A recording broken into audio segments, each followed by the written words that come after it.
welcome back to another episode of the Impact Play, impacting more than just gaming. We are your weekly source for the latest news, updates, discussions, in that time to have debates that revolve in and around the video games industry. You can be a part of the live show experience over at twitch.tv/the Impact Play and clicking on the notification bell so you will be notified when we do go live, or later on YouTube or even on your favorite podcast platform. Just simply search for the Impact Play. I'm your host Mohammed, otherwise known as It's Yagu. This is episode 77. On this special episode of Impact Play, we will discuss our thoughts and predictions for the 2020 Gaming Awards. So,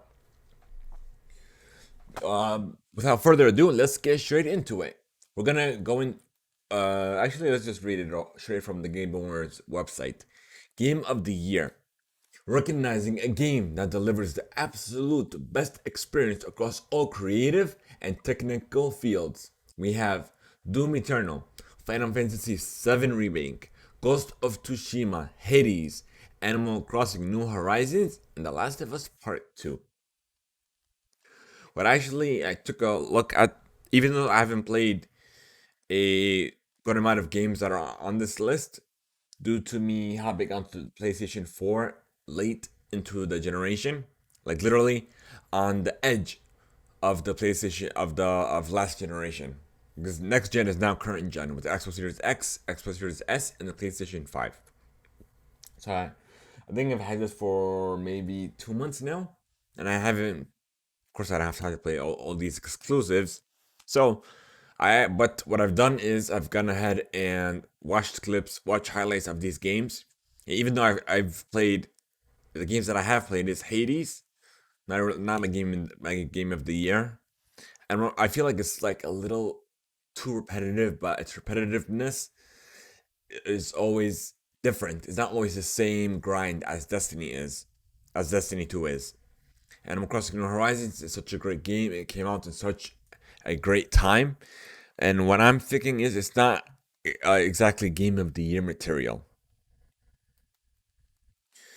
But when I saw Last of Us Part 2, it definitely looks like it's the best contender for that title.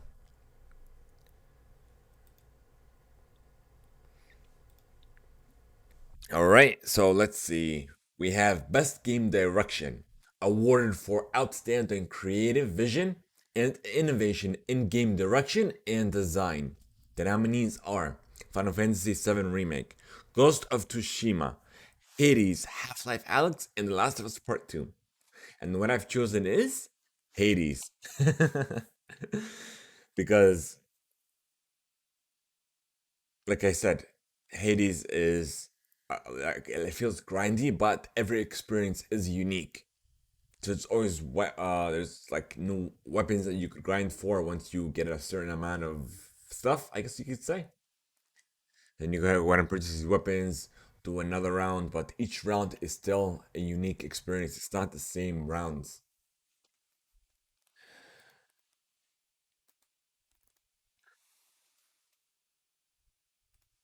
All right. So, next we have the best narrative for outstanding storytelling and narrative development in a game. We have 13 I'm sorry. 13 Sentinels, Geos Rim. We have Final Fantasy VII Remake, Ghost of Tsushima, Hades, and The Last of Us Part 2. So the best story, I believe it goes to Ghost of Tsushima. Now, we have Best Art Direction for outstanding creative and or technical achievement in artistic design and animation. The nominees are Final Fantasy VII Remake, Ghost of Tsushima, Hades, Ori and the Will of the Wisps, and Last of Us Part 2. Ori and the Will of the Wisps, without a doubt. It definitely has great direction too. I've played it myself. And it's just like the art with the music, everything just goes hand to hand in that game. Next, we have the best score and music for outstanding music, inclusive of score, original song, and or licensed soundtrack. The nominees are Doom Eternal, Final Fantasy VII Remake, Hades, Ori and the Will of the Wisps, and The Last of Us Part 2. Like I said, Ori has great, amazing art and such a great, tremendous soundtrack that goes hand in hand. And of course, my vote goes to Ori and the Will of the Wisps. Now we have Best Audio Design, recognizing the best in game audio and sound design. The nominees are Doom Eternal, Half Life Alyx, Ghost of Tsushima, Resident Evil 3, and The Last of Us Part 2. And my vote goes out to Ghost of Tsushima. Now, we have Best Performance awarded to an individual for voice-over acting, motion and or performance capture. The nominees are Ashley Johnson as Ellie in The Last of Us Part 2, Laura Bailey as Abby in The Last of Us Part 2. We have, I'm gonna botch this name, Daisuka Suji as Jin Saki in Ghost of Tsushima. We have Logan Cunningham as Hades in Hades, and we have Naji Jeter as Miles Morales and Marvel's Spider-Man Miles Morales. Miles Morales looks good, and I'm definitely looking to play that. But my vote goes to Laura Bailey as Abby in The Last of Us Part 2. Now, let's go to Games for Impact. For a thought-provoking game with a pro-social meaning and or message, we have If Found, Kentucky Round Zero TV Edition. We have Spirit Farmer, no, Farer, Tell Me Why, and Through the Dark of Times. I haven't, the only game I played out of this is Tell Me Why, and I've watched, clips and VODs of these, and my vote goes to Tell Me Why. Because what I'm looking at, it is making an impact because of of what you were as a kid. You grew up going back to visit your parents, trying to find out what happened to you as kids. So it is making an impact in their lives, and in turn, it's making an impact in your life as you're playing that game. And it such has had a tremendous message to go along with that. We have Best Ongoing, awarded to a game for outstanding development of ongoing content that evolves the player experience over time. Apex Legends, Destiny 2, Call of Duty Warzone, Fortnite, and No Man's Sky. My vote goes out to Fortnite, of course. It's the best ongoing game. And if I'm not mistaken, it actually won the same category for last year of 2019. So Fortnite it is. Best Indie for outstanding creative and technical achievement in a game made outside the traditional publisher system. We have the nominees are Korean, Fall Guys Ultimate Knockout, Hades, Spelunky 2, and Spiritfarer. My vote goes out to Fall Guys because it came out on PSN and the Epic Store, and it's Epic or it's Steam, but it's on PC regardless. But a lot of people have been playing it nonetheless. Next, we have the best mobile game. For the best game playable on a mobile device, the nominees are Among Us, Call of Duty Mobile, Genshin Impact, Legend of Runeterra, and Pokemon Cafe Mix. I recently started playing Genshin Impact. It's a nice game, but it is the best mobile game. Call of Duty Mobile, I've been playing that for a while. For me, it's not considered best mobile game, and I believe they won last year, if I'm not mistaken. Correct me on that if I'm not wrong. To read and roll at THEIMPACTPLAY.com. Next, we have actually no, my vote goes out to Among Us. Next, we have Best Community Support, recognizing a game for outstanding community support, transparency, and responsiveness, inclusive of social media activity and game updates and patches. We have Apex Legends, Destiny 2, Fall Guys Ultimate Knockout, Fortnite, No Man's Sky, and Valorant. Last last year's winner was Destiny 2. I'm gonna go ahead and go with Destiny 2 on this because the community is such tremendous. I missed that game. And the only reason why I haven't been on it in a while is simply because crossplay essentially. It has cross save, but crossplay is what makes it great. You could play with Xbox, play with PlayStation, but apparently, what I've heard, I don't know if I'm wrong on this, but it's something that I've heard that they going to introduce crossplay sometime next year. So hopefully that will change, and I'll hop back in. I'll hop back into it. Next, we have best VR and AR for the best game experience, playable in virtual or augmented reality, responsive of platform. The nominees are Dreams, Half-Life Alyx, Marvel's Iron Man VR, Star Wars Squadrons, and The Walking Dead Saints and Sinners. What I feel like is the best is Half-Life Alyx. If if Half-Life Alyx wasn't best game of the year material, but it is the best VR experience. Next, we have innovation in accessibility, recognizing software and or hardware that is pushing the medium forward by adding features, technology, and content to help games be played and enjoyed by an even wider audience. The nominees are Assassin's Creed Valhalla, Grounded, Hyperroot, The Last of Us Part 2, and Watch Dogs Legion. And this was a tough decision, to be honest. And my vote goes out to Assassin's Creed Valhalla. Now, next we have Best Action for the best game in the action genre focused primarily on combat. The nominees are Doom Eternal, Hades, Half-Life Alyx, Neo 2, and Streets of Rage 4. I've only played like a couple of games out of these. Even Doom, I haven't played it, but I've seen the clips and VODs, of course, because I have to be well informed. My vote goes out to Doom Eternal. The gameplay reminds me of a Destiny and or a Halo, and I enjoyed that that gameplay, to be honest. Now we have Best Action Adventure. For the best action adventure game combining combat with traversal and puzzle solving, the nominees are Assassin's Creed Valhalla, Ghost of Tsushima, Miles Morales, Marvel Spider-Man Miles Morales, Ori and the Will of the Wisps, Star Wars Jedi Fallen Order, and The Last of Us Part 2. And of course, you guys know who my favorite game thus far is. Assassin's Creed Valhalla. It goes out straight to that game without a doubt, without hesitation. So I'm definitely enjoying that game. And then Cyberpunk is due in 2 days from now from the recording of this episode. I feel like I'm gonna be on the game for a little while, but it seems like it won't be my type of game. And as soon as I fall off, I'll fall back into Valhalla.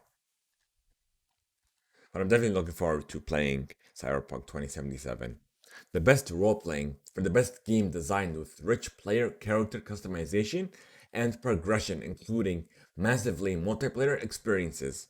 The nominees are Final Fantasy VII Remake, Genshin Impact, Persona 5 Royal, Wasteland 3, and Yakuza Like a Dragon. And my vote goes out to Genshin Impact because I've played that game and I feel like it deserves that title, but we'll see if it'll actually take that title home with them this Thursday. That's when the Game Awards will be going live. Next, we have the best fighting. I haven't played none of these games, so I'm gonna skip this category. The best family for the best game appropriate for family play, irrespective of genre or platform. The nominees are Animal Crossing New Horizons, Crash Bandicoot 4 It's About Time, Fall Guys Ultimate Knockout, Mario Kart Live Home Circuit, Minecraft Dungeons, and Paper Mario The Origami King. My vote goes out to Mario Kart Live Home Circuit simply because it came out in not it didn't come out in the beginning of this pandemic like Animal Crossing New Horizons, but it did come out in that time frame where kids were stuck at home Uh, I think it was just the beginning of digital only learning, and this keeps them company. This was such a it's a family oriented game, so my vote goes out to them. Best sim and strategy.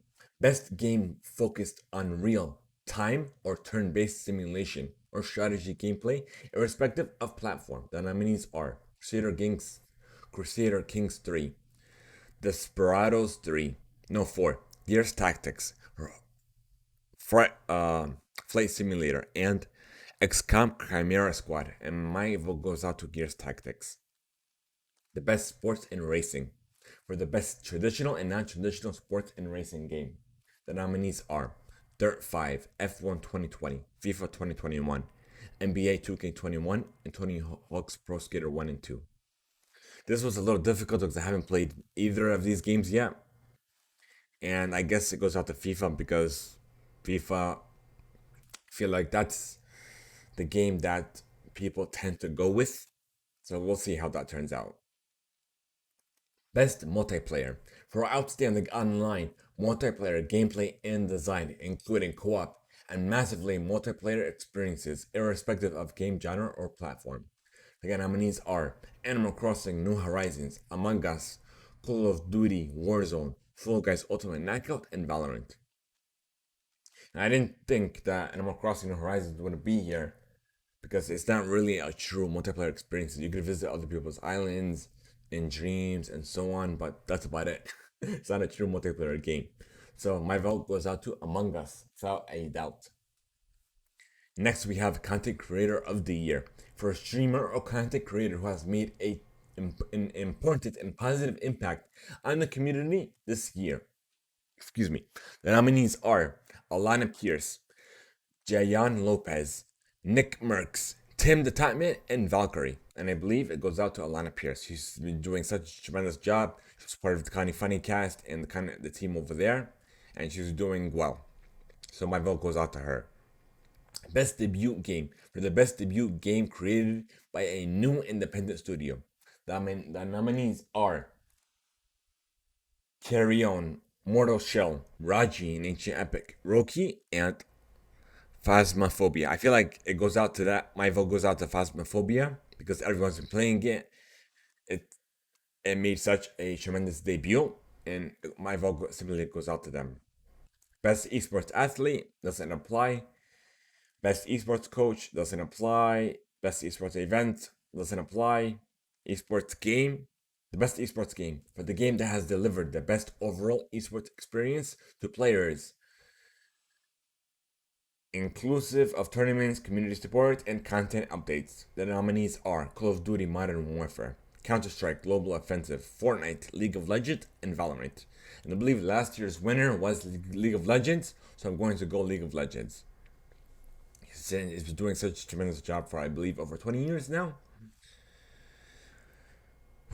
You have Best Esports Host, doesn't apply. Best Esports Team, doesn't apply. I think that's about it. Yeah, that's about it. That's all we have. Like I said, it's a special episode because we have Game Awards going to be streamed this Thursday. And we also have Cyberpunk 2077 coming up this Thursday. So we have such amazing things, such amazing games and experiences to look forward to. Literally, and it's like the end of the year. It's literally December. So thank you guys for tuning in. I apologize for not streaming. The plan was to stream early at around 6, 7 a.m. But it didn't go as planned. I didn't wake up because I'm not used to waking up at that time. So I did not. But as soon as Cyberpunk 2077 comes out, I will live stream it on the Impact Play's Twitch channel at twitch.tv backslash the Impact Play. So be sure to hit that notification bell so you will be notified when we do go live with our continued playthrough, with our episodes, and so on. We want to know your thoughts, your experiences, your nominations for the Game Awards. I want to hear your thoughts of any games you're playing, any games you're looking forward to, if you actually bought a console, Series X and S, if you're playing on these new PC graphics cards, PlayStation 5, whatever it is, I want to hear it. And even if you have any questions for us, you can send it on our Discord server by leaving a voice note over at anchor.fm backslash the Impact Play, or simply by sending us an email to readermail at theimpactplay.com. Who knows, we may even be featured on a future episode or even a reader, our special reader mail segment of the show. So thank you guys so much for making the Impact Play a part of your day. If you wish to join our community server over on Discord, be sure to enter exclamation Discord in chat now. We're trying to reach affiliate level over on Twitch, and we need your help. Share the channel with your friends, your family, anyone who believe would you benefit from the show. And we also have merch, as you can see in the screen over now. You can simply type exclamation merch. To view our merch is simply just a logo with a logo over a hoodie over a shirt. So what we do have now is our special Christmas winter bundle. So it's on sale now. You get a hoodie in either navy or charcoal, and plus you get a mug. So any purchase, purchasing that simply is one of the many ways that you can use to help support the show. So thank you guys again. Have a great one. Have a tremendous night, and I'll see you all until next time. Yagu out.